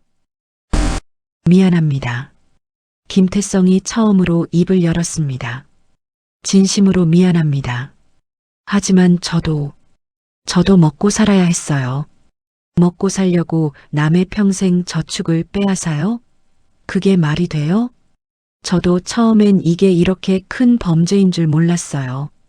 그냥 통장 관리하는 일이라고 생각했어요. 근데 나중에 보니까 이미 손을 뺄 수 없는 상황이었어요. 지금이라도 협조하세요. 당신 위에 있는 사람들을 잡아야 이런 범죄가 멈춰요. 김태성이 한참을 고민하더니 고개를 들었습니다. 알겠습니다. 제가 아는 걸 다 말하겠어요. 김태성의 자백이 시작되었습니다. 그는 조직의 구조에 대해 상세히 설명했습니다. 총책은 중국에 있어요. 이름은 박성호라고 하는데 조선족이에요.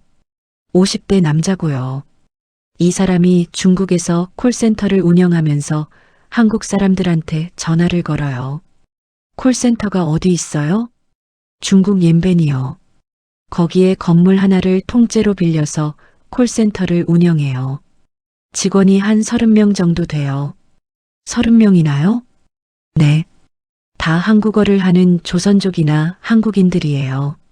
이 사람들이 교대로 전화를 걸어요. 하루에 수백 통씩요. 그럼 한국에 있는 사람들은요? 저 같은 사람들이 대포 통장을 관리하고 돈이 들어오면 인출해서 전달하는 역할을 해요. 그리고 그 돈은 환전소를 통해서 중국으로 보내져요. 환전소요? 네. 서울에 불법 환전소가 몇 군데 있어요. 거기서 원화를 위안화로 바꿔서 중국으로 보내는 거예요. 형사님이 메모를 하면서 물었습니다. 그 환전소 위치 알아요? 네. 대림동하고 가리봉동에 있어요. 정확한 주소는 모르지만 제가 가봤던 곳이라 찾을 수 있어요. 좋아요. 우리 같이 가죠. 이틀 후 경찰은 불법 환전소를 급습했습니다. 그리고 환전소 주인과 직원들을 체포했습니다.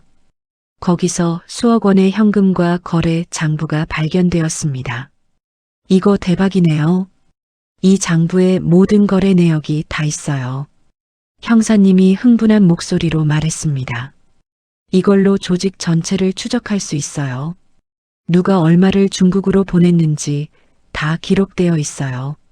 저는 그 장부를 보면서 가슴이 뛰었습니다. 할머니의 3천만 원도 여기 기록되어 있을까요? 형사님이 장부를 넘기다가 한 페이지를 가리켰습니다. 여기 보세요. 지난달 15일 3천만 원 입금. 이거 어르신 돈 아니에요? 날짜가 정확히 일치했습니다. 할머니께서 돈을 송금하신 바로 그날이었습니다. 그럼 이 돈이 중국으로 갔다는 거죠? 네. 하지만 아직 다 보내 시태그 노인들을 속인 사기꾼. 내가 직접 잡았다. 환전소 적발 이후 경찰 수사는 급물살을 타기 시작했습니다. 환전소 주인도 자백을 시작했고 그를 통해 조직에 더 많은 정보가 드러났습니다. 제가 환전한 돈은 중국에 있는 박성호라는 사람한테 보냈어요.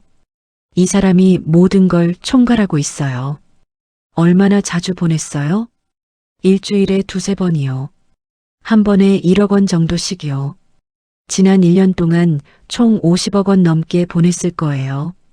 50억이요? 형사님들도 놀랐습니다. 이 조직이 1년간 50억 원이 넘는 돈을 빼돌렸다는 겁니다. 박성호는 어떻게 연락해요? 위챗이요. 중국 메신저 앱이에요. 거기로만 연락하고 절대 전화는 안 해요. 흔적을 남기지 않으려고요. 그 사람 중국 어디 있어요? 옌벤이요. 조선족 자치구에 있는 큰 건물인데 겉으로는 무역회사인 척하고 있어요. 하지만 실제로는 보이스피싱 콜센터예요. 형사님은 즉시 국제공조수사를 요청했습니다. 중국 공안과 협력해서 그 콜센터를 급습하기로 한 겁니다. 하지만 시간이 좀 걸릴 겁니다. 중국 측과 협의해야 하고 영장도 받아야 하니까요. 최소 한 달은 걸릴 것 같아요. 그럼 그 사이에 박성호가 도망가면 어떡해요? 그래서 비밀리에 진행해야 해요. 절대 언론에 알려지면 안 됩니다. 만약 박성호가 눈치채면 즉시 도주할 테니까요. 저는 초조하게 기다릴 수밖에 없었습니다. 한 달이라는 시간이 너무 길게 느껴졌습니다. 수사를 진행하면서 더 충격적인 사실이 드러났습니다. 박성호 위에 또 다른 사람이 있었던 겁니다. 김태성이 추가 진술을 했습니다. 사실 박성호도 혼자 하는 게 아니에요. 위에 큰 조직이 있어요. 무슨 조직이요? 정확히는 모르겠지만 중국 쪽 조직폭력배랑 연결되어 있다고 들었어요. 그 사람들이 자금을 대주고 보호해준다고 하더라고요. 조직폭력배요? 네. 그래서 박성호도 함부로 못 빠져나와요. 한번 들어가면 나올 수 없는 조직이라고요. 형사님의 표정이 심각해졌습니다. 이거 우리가 생각했던 것보다 훨씬 큰 조직이네요. 그럼 어떻게 하나요? 일단 박성호를 먼저 잡아야 해요. 그 사람을 잡으면 윗선도 추적할 수 있을 겁니다. 하지만 쉽지 않을 것 같았습니다. 국제범죄 조직이 연루되어 있다면 수사는 더욱 복잡해질 테니까요. 며칠 후 경찰은 또 다른 용의자를 체포했습니다. 대포통장을 모집하던 또 다른 브로커였습니다. 이 사람은 30대 초반의 여성이었습니다. 온라인으로 통장 알바 광고를 올려서 사람들을 모집했던 사람이었습니다. 저는 정말 몰랐어요. 이게 보이스피싱인 줄 몰랐다고요. 하지만 당신이 모집한 통장으로 수십 명이 피해를 봤어요. 그건 나중에 알았어요. 처음에는 정말 대부업체에서 쓴다고 들었어요. 누구한테 들었어요? 김태성 씨요. 그 사람이 저한테 알바를 제안했어요. 통장 모집하면 한 건당 10만 원 준다고요. 여자는 울면서 말했습니다. 저도 돈이 필요했어요. 아기 키우느라 직장도 못 다니고 남편은 일용직이라 수입이 불안정하고 그래서 집에서 할 수 있는 일을 찾다가 이걸 하게 됐어요. 그래도 이건 범죄예요. 당신도 공범이에요. 알아요. 이제 알아요. 제가 정말 잘못했어요. 피해자분들한테 너무 미안해요. 여자는 계속 울었습니다. 저는 복잡한 심정이었습니다. 이 사람도 어떤 의미에서는 피해자였으니까요. 돈이 필요해서 범죄에 가담하게 된 사람. 하지만 그 때문에 할머니 같은 분들이 평생 저축을 잃었다는 사실은 변하지 않았습니다. 한 달이 지났습니다. 드디어 중국 공안과의 협조가 이루어졌습니다. 중국 경찰이 옌벤에 있는 콜센터를 급습하기로 한 겁니다. 형사님이 저에게 연락했습니다. 내일 새벽에 작전이 시작됩니다. 중국 경찰이 직접 콜센터를 급습할 거예요. 정말요? 드디어요? 네. 하지만 결과는 장담할 수 없어요. 박성우가 그 자리에 있을지도 모르고 이미 도주했을 수도 있어요. 그래도 시도는 해야죠. 맞아요. 그리고 하나 더, 중국에서 체포되면 인도 절차를 밟아야 해요. 한국으로 데려오는데 시간이 걸릴 수 있어요. 얼마나요? 빠르면 몇 달, 늦으면 1년도 걸릴 수 있어요. 긴 싸움이 될 것 같았습니다. 하지만 포기할 수 없었습니다. 다음 날 새벽, 저는 잠을 이룰 수 없었습니다. 중국에서 작전이 진행되고 있을 시간이었습니다. 핸드폰을 붙잡고 형사님의 연락을 기다렸습니다. 오전 10시쯤 드디어 전화가 왔습니다. 성공했어요. 정말요? 네. 중국 공안이 콜센터를 급습해서 박성우를 포함한 32명을 체포했어요. 우와. 저는 소리를 질렀습니다. 할머니가 놀라서 달려오셨습니다. 왜 그러니? 무슨 일이야? 할머니 잡았어요. 사기꾼들 다 잡았어요. 할머니의 눈에 눈물이 고였습니다. 정말이니? 네, 정말이에요. 할머니와 저는 서로 껴안고 울었습니다. 3개월간의 긴 싸움 끝에 드디어 범인들을 잡은 겁니다. 10부, 돈을 되찾기까지, 압수한 통장들. 박성우가 체포된 후 중국 경찰은 콜센터에서 엄청난 양의 증거를 압수했습니다. 컴퓨터 수십 대, 통화 녹음 파일 수천 건, 피해자 명단, 계좌번호 목록, 그리고 현금.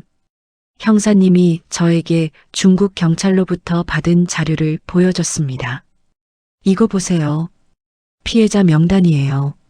지난 2년간 이 조직이 사기친 사람들 명단이에요.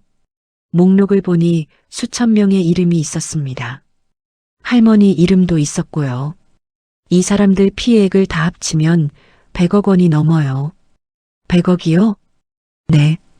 이 조직이 2년 동안 100억 원 넘게 챙긴 거예요. 엄청난 규모였습니다. 할머니의 3천만 원은 그중 아주 일부에 불과했습니다. 그럼 이 사람들 돈을 다 돌려받을 수 있나요? 글쎄요. 압수한 현금이 얼마나 되는지 확인해 봐야 해요. 그리고 범인들 재산도 조사해야 하고요. 며칠 후 형사님에게서 연락이 왔습니다. 좋은 소식이에요. 콜센터에서 현금 30억 원을 압수했대요. 그리고 박성우 명의의 부동산과 계좌에서 50억 원 정도를 추가로 확보했어요. 그럼 80억이네요. 네. 피해액 100억 중에서 80억을 회수한 거예요. 나머지 20억은 이미 소비됐거나 흔적을 찾을 수 없어요. 그럼 할머니 돈은요? 80억을 피해자들에게 비율대로 나눠줄 거예요. 어르신 피해액이 3천만 원이니까 약 2,400만 원 정도 돌려받으실 수 있을 것 같아요. 전액은 아니었지만 그래도 대부분을 돌려받을 수 있다는 것만으로도 기적 같았습니다. 피해 금액 회수 절차. 하지만 돈을 돌려받는 과정은 복잡했습니다. 먼저 법원의 판결이 나와야 했고 그 후에 피해 배상 절차가 진행되어야 했습니다. 형사님이 설명했습니다. 일단 재판이 끝나야 해요. 범인들이 유죄 판결을 받고 피해액이 확정되면 그때 배상이 시작됩니다. 재판은 언제 시작되나요? 다음 달부터요. 근데 박성우는 중국에 있으니까 인도 절차를 밟아야 해요. 시간이 좀 걸릴 거예요. 그럼 돈은 언제 받을 수 있어요? 빠르면 6개월, 늦으면 1년 정도요. 또 기다려야 했습니다. 하지만 이제는 희망이 있었습니다. 반드시 돌려받을 수 있다는 확신이 있었으니까요. 그 사이에 저는 피해자 모임을 계속 운영했습니다. 채팅방에 있던 분들과 정기적으로 만나서 정보를 공유하고 서로 위로했습니다. 우리 힘을 합쳐서 여기까지 왔어요. 조금만 더 기다리면 돈을 돌려받을 수 있을 거예요. 모두가 고개를 끄덕였습니다. 우리는 이미 전우 같은 사이가 되어 있었습니다. 재판은 예상보다 빨리 진행되었습니다. 증거가 명확했고 범인들도 대부분 범행을 자백했기 때문입니다. 김태성은 징역 5년을 선고받았습니다. 환전소 주인은 징역 7년, 대포통장 브로커들은 각각 징역 23년을 선고받았습니다. 그리고 박성호는 중국에서 재판을 받은 후 한국으로 인도되었습니다. 한국에서 또 한 번 재판을 받았고 징역 12년을 선고받았습니다.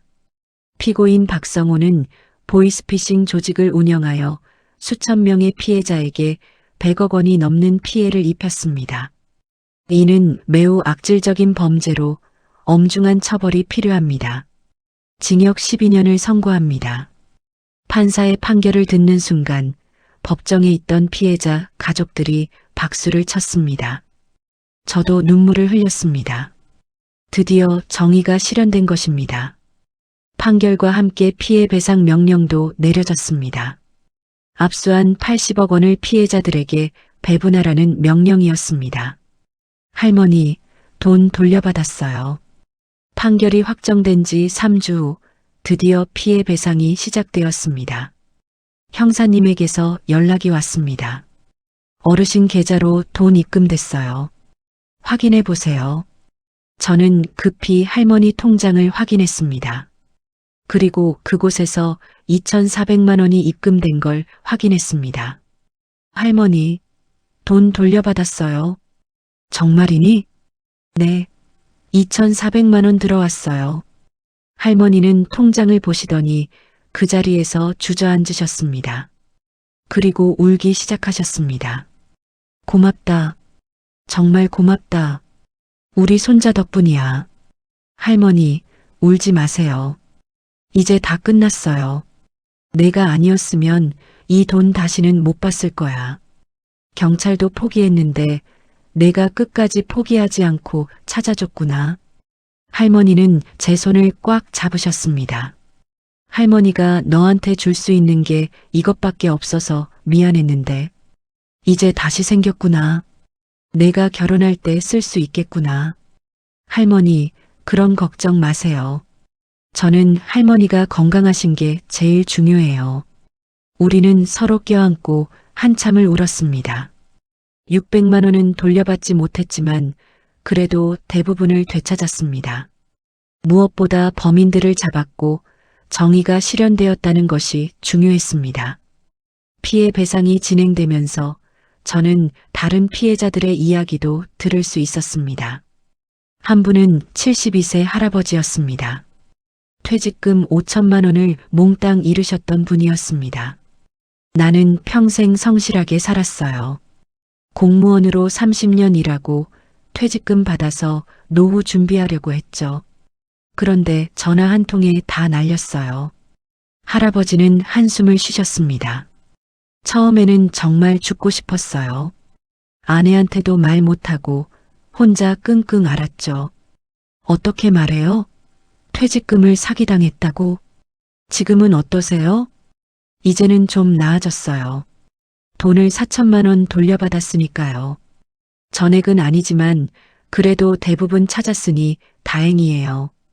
할아버지는 제 손을 잡으셨습니다. 젊은 친구, 당신 덕분이에요. 당신이 처음 시작하지 않았으면 우리 모두 포기했을 거예요.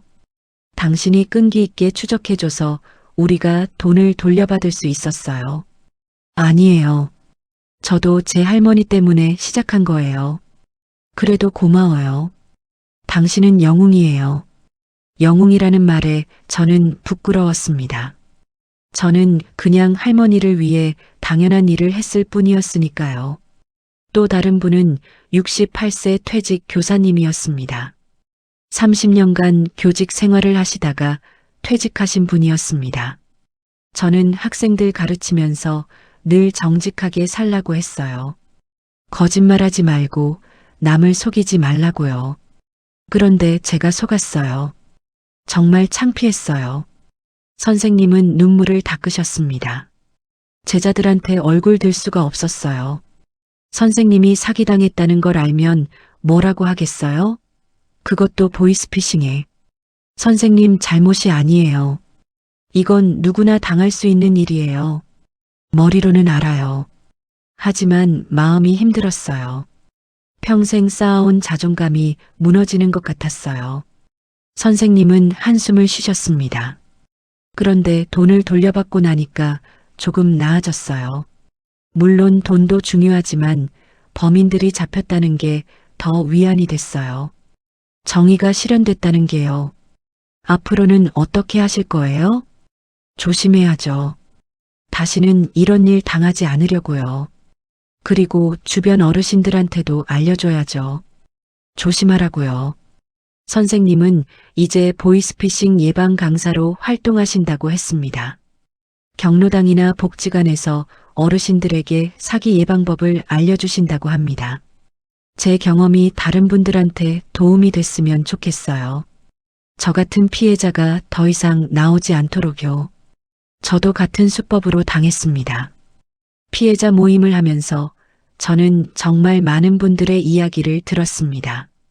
어떤 분은 아들 결혼 자금으로 모아둔 돈을 잃으셨고 어떤 분은 손자 교육비로 준비한 돈을 잃으셨습니다. 모두가 평생 고생해서 모은 소중한 돈이었습니다. 그리고 모두가 똑같은 수법에 당했습니다. 경찰이나 금융기관을 사칭한 전화, 안전계좌로 이체하세요라는 거짓말, 그리고 절대 다른 사람한테 말하지 마세요라는 협박. 이 사기꾼들은 사람 심리를 너무 잘 알아요. 한 분이 말씀하셨습니다. 경찰이라고 하니까 무조건 믿게 되고 급하다고 하니까 생각할 시간이 없어요. 그리고 비밀로 하라고 하니까 가족한테도 상의를 못해요. 맞아요. 저희 어머니도 똑같았어요. 사기꾼이 서둘러야 한다고 계속 압박하니까 패닉 상태가 됐대요. 그래서 예방이 중요한 거예요. 미리 알고 있으면 당하지 않을 수 있어요. 우리는 함께 모여서 보이스피싱 예방 캠페인을 시작하기로 했습니다. 피해자에서 활동가로 변신한 겁니다. 피해 배상이 어느 정도 마무리되면서 우리는 또 다른 결정을 내렸습니다. 통신사들을 상대로 소송을 제기합시다. 한 분이 제안했습니다. 무슨 말씀이세요? 발신번호 조작을 막지 못한 책임이 있잖아요. 통신사들이 제대로 보안 시스템을 갖췄다면 이런 일이 안 생겼을 거예요. 그게 가능한가요? 시도는 해볼 수 있죠. 실제로 외국에서는 통신사 책임을 인정한 판례도 있어요. 우리는 변호사와 상담했습니다. 변호사는 승소 가능성이 있다고 했습니다. 발신번호 조작은 기술적으로 막을 수 있어요. 하지만 통신사들이 비용 문제로 제대로 대응하지 않았죠. 이건 과실이 될 수 있어요. 우리는 10명의 피해자가 모여서 집단 소송을 제기했습니다. 언론에서도 관심을 가지고 보도했습니다. 보이스피싱 피해자들, 통신사 상대로 집단 소송, 발신번호 조작 방치한 통신사 책임 있다. 소송은 현재 진행 중입니다. 결과가 어떻게 나올지는 모르지만 우리는 끝까지 싸울 겁니다. 더 이상 이런 피해자가 나오지 않도록 시스템을 바꾸기 위해서요. 박성호의 재판에 저는 증인으로 출석했습니다. 할머니의 피해 상황을 증언하기 위해서였습니다. 재판정에 들어서는 순간 긴장이 되었습니다. 박성호가 피고석에 앉아 있었습니다. 직접 보니 생각보다 평범해 보이는 중년 남성이었습니다. 하지만 이 사람이 수천 명을 울린 사기꾼의 총책이었습니다. 증인, 앞으로 나오세요. 저는 증인석에 섰습니다. 증인은 피해자의 손자라고 들었습니다. 피해 상황에 대해 증언해 주시겠습니까? 네, 판사님. 저는 할머니가 어떻게 사기를 당했는지, 그 후 얼마나 힘들어 하셨는지 자세히 설명했습니다. 할머니는 80세이십니다. 평생 식당 설거지, 아파트 청소 일을 하시면서 한 푼, 두 푼 모으신 돈이었습니다. 저를 키우시면서 단 한 번도 저축을 거르지 않으셨습니다. 제 목소리가 떨렸습니다. 그 돈 3천만 원을 하루 만에 잃으셨습니다. 할머니는 밤새 우시면서 자책하셨습니다. 내가 어리석었다. 내가 바보다 하시면서요. 저는 할머니의 그런 모습을 보면서 정말 가슴이 찢어지는 것 같았습니다. 재판정이 조용해졌습니다. 그래서 저는 결심했습니다. 반드시 범인을 찾아서 할머니의 돈을 되찾아드리겠다고요. 그리고 이 범죄가 얼탐정님이 고개를 끄덕였습니다. 네. 이 사람이 대포통장을 수거하는 증거가 확실히 있어요. 그리고 사업자 등록증을 위조한 것도 범죄고요. 이제 경찰에 신고하면 됩니다. 근데 이 사람 하나만 잡으면 되나요? 조직의 다른 사람들은요? 그래서 조금 더 조사가 필요해요. 이 사람을 미행해서 누구와 접촉하는지, 돈을 누구에게 전달하는지 확인해야 해요. 그럼 며칠 더 기다려야 하나요? 일주일 정도요. 그동안 제가 계속 미행하겠습니다. 그리고 이 사람이 다른 사람들과 만나는 장면을 포착하면 그때 경찰에 신고하는 겁니다. 저는 동의했습니다. 한 사람만 잡아서는 안 됐습니다. 조직 전체를 잡아야 했습니다. 그래서 저는 결심했습니다. 반드시 범인을 찾아서 할머니의 돈을 되찾아드리겠다고요. 그리고 이 범죄가 얼마나 잔인한 범죄인지 세상에 알리겠다고요. 저는 박성호를 똑바로 쳐다봤습니다. 피고인은 단순히 돈을 훔친 게 아닙니다. 어르신들의 평생을 훔쳤습니다. 노후 준비를, 자존감을, 삶의 의미를 훔쳤습니다. 이건 용서받을 수 없는 범죄입니다. 재판장이 고개를 끄덕였습니다. 증인의 증언 잘 들었습니다. 자리로 돌아가셔도 됩니다. 다음은 박성호가 최후 진술을 할 차례였습니다. 피고인, 할 말 있으면 하세요. 박성호가 일어섰습니다. 그리고 한참을 머뭇거리다가 입을 열었습니다. 죄송합니다. 목소리가 떨리고 있었습니다. 피해자 여러분들께 진심으로 사죄드립니다. 제가 정말 잘못했습니다. 하지만 재판장이 물었습니다. 피고인, 그렇게 생각하면서도 왜 2년 동안이나 범행을 계속한 겁니까? 박성호가 대답하지 못했습니다. 피고인은 조선족으로 중국에서 태어나 한국에 왔다가 다시 중국으로 돌아갔다고 들었습니다. 그 과정에서 어려움이 있었겠죠. 하지만 그것이 범죄의 이유가 될 수는 없습니다. 죄송합니다. 피고인이 운영한 콜센터에서 일한 사람들은 대부분 가난한 조선족이나 한국인들이었다고 하더군요. 그 사람들에게 일자리를 준다는 명목으로 범죄에 가담시켰습니다. 이것도 죄입니다. 박성호는 고개를 숙였습니다. 저도 먹고 살려고. 박성호의 변호인이 선처를 호소했습니다. 판사님, 피고인도 처음에는 이게 이렇게 큰 범죄가 될 줄 몰랐습니다. 처음에는 작은 규모로 시작했다가 점점 커진 겁니다. 그래서요? 그리고 피고인 위에도 조직이 있습니다. 피고인도 어떤 의미에서는 강요에 의해 범죄를 계속할 수밖에 없었습니다. 하지만 검사가 반박했습니다. 그렇다고 해서 죄가 없어지는 건 아닙니다. 피고인은 100억 원이 넘는 피해를 발생시켰고 수천 명의 인생을 망쳤습니다. 이는 엄중하게 처벌받아야 합니다. 재판장도 동의했습니다. 피고인의 변명은 이해하지만 받아들일 수 없습니다. 어려운 환경이 범죄의 변명이 될 수는 없습니다. 특히 노인들을 상대로 한 사기는 더욱 악질적입니다. 박성호는 아무 말도 하지 못했습니다. 재판은 3번의 공판 끝에 마무리되었습니다. 그리고 마침내 선고 날이 왔습니다. 재판정에는 많은 피해자 가족들이 모여 있었습니다. 저와 할머니도 함께 왔습니다. 재판장이 입을 열었습니다. 피고인 박성호에 대한 판결을 선고하겠습니다. 재판정이 조용해졌습니다.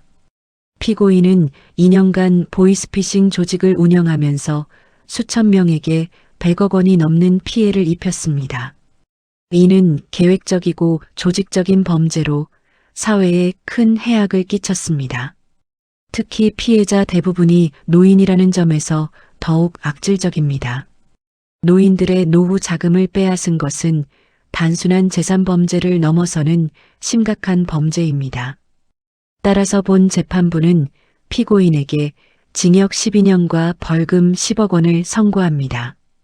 또한 압수한 재산 80억 원을 피해자들에게 배상하라고 명령합니다. 땅, 재판장이 망치를 내리쳤습니다. 재판정에서 박수가 터져 나왔습니다. 피해자 가족들이 서로 껴안고 울었습니다. 할머니도 우셨습니다. 드디어 끝났구나. 네, 할머니. 이제 정말 끝났어요. 저도 눈물이 났습니다. 6개월간의 긴 싸움이 드디어 끝난 것입니다. 판결이 나온 후 할머니는 조금씩 변하기 시작하셨습니다. 처음 며칠은 여전히 불안해하셨습니다. 전화벨만 울려도 깜짝 놀라시고 은행에 가시는 것도 두려워하셨습니다. 손자야, 전화 좀 받아줘. 할머니는 무서워서 못 받겠어. 할머니, 괜찮아요. 제가 먼저 확인해 볼게요.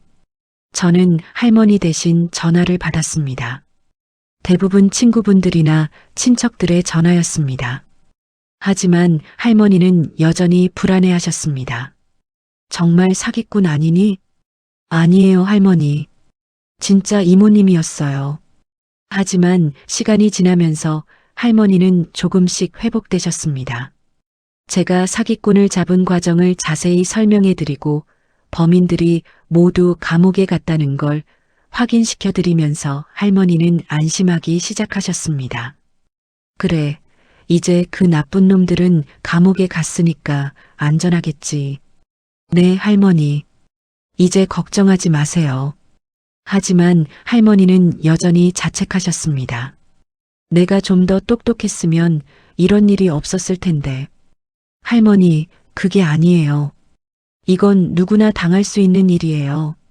아니야. 다른 사람들은 안 당하잖아. 나만 당했어. 아니에요, 할머니. 수천 명이 당했어요. 젊은 사람들도 많이 당했고요. 저는 할머니께 뉴스 기사들을 보여드렸습니다. 보이스피싱 피해 사례들, 그리고 피해자들의 인터뷰를 보여드렸습니다. 이 사람은 30대 회사원인데도 당했어요. 이 사람은 50대 교수님인데도 당했고요.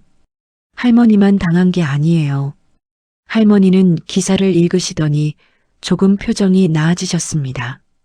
그래, 나만 그런 게 아니구나. 네, 할머니. 이 사기꾼들은 정말 교묘해요. 전문적으로 훈련받은 사람들이에요. 그러니까 할머니가 어리석어서 당한 게 아니에요. 할머니는 천천히 고개를 끄덕이셨습니다. 하지만 할머니의 트라우마는 쉽게 사라지지 않았습니다. 밤에 악몽을 꾸시고 식욕도 없으셨습니다. 저는 할머니를 심리상담센터에 모시고 갔습니다. 상담사 선생님은 보이스피싱 피해자들을 상담한 경험이 많은 분이었습니다. 어르신, 지금 느끼시는 감정은 모두 정상적인 반응입니다. 큰 사기를 당하셨으니 충격이 클 수밖에 없어요. 그래도 이렇게 계속 불안하면 안 되는데. 괜찮아요. 시간이 지나면 나아집니다. 그리고 제가 도와드릴 수 있어요. 상담 선생님은 할머니께 트라우마 극복 방법을 알려주셨습니다. 호흡법, 명상, 그리고 긍정적인 생각 훈련 같은 것들이었습니다. 할머니는 매주 상담을 받으셨습니다. 그리고 조금씩 나아지셨습니다. 손자야, 오늘은 상담 선생님이 좋은 얘기를 해주셨어. 과거에 갇혀있지 말고 미래를 보라고 하시더라. 좋은 말씀이네요, 할머니. 그래, 이미 지나간 일이야. 돈도 대부분 돌려받았고 범인들도 잡혔잖아. 이제는 앞을 보고 살아야지. 할머니의 얼굴에 미소가 돌아왔습니다. 석 달이 지나자 할머니는 거의 예전으로 돌아오셨습니다. 다시 텃밭을 가꾸시고 친구분들과 경로당에도 가시기 시작했습니다. 어느 날 저녁 할머니가 저녁 식사를 하시면서 말씀하셨습니다. 손자야, 오늘 경로당에서 친구들한테 얘기했어. 무슨 얘기요? 내가 사기당한 얘기. 그리고 내가 어떻게 범인을 잡았는지 얘기했지. 괜찮으셨어요? 창피하지 않으셨어요? 처음에는 좀 그랬어. 근데 얘기하고 나니까 속이 시원하더라.